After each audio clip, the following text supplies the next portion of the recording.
Hello, welcome back to the channel. 2024 was a roller coaster. Explosive growth in the first half, flat and tricky in the second. With high valuations, a slowing Indian economy and geopolitical storms, the big question is where should you invest in 2025? Stay tuned to know the investment strategy which we are following in 2025. The first half saw explosive growth. Large cap indices delivered 10%, mid caps surged 26%, and small caps were up by 23%. But the second half, flat, as the Indian economy started to slow down.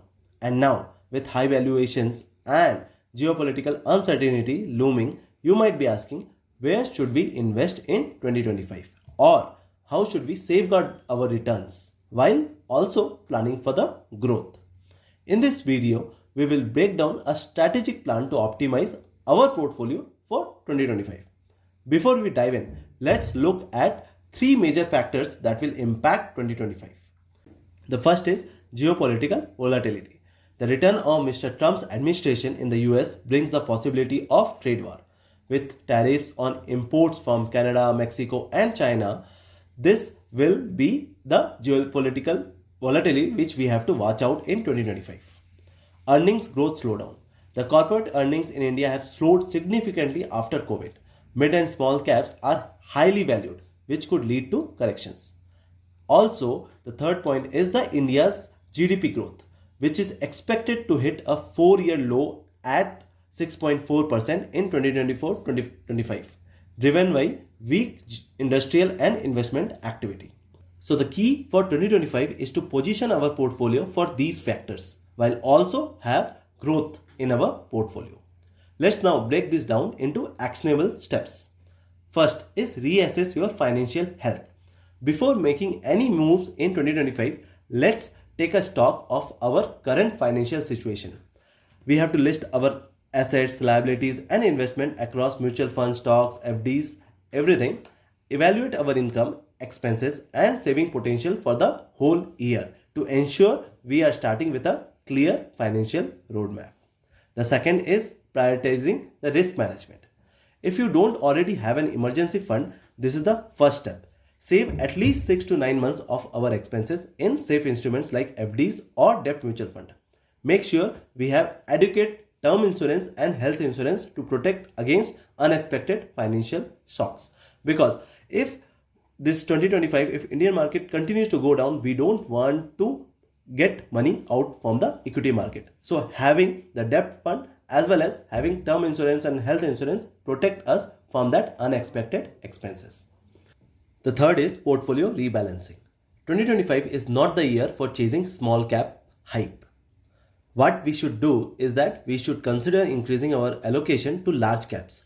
Around 50 to 60% of our portfolio should be in the large cap. Along with that, we should keep some funds in the safer instruments like the bonds, gold, or debt funds and maintain at least 20% cash to seize any opportunities during the corrections. Now, you might be wondering, should I stop my SIPs if markets are expected to correct? Absolutely not.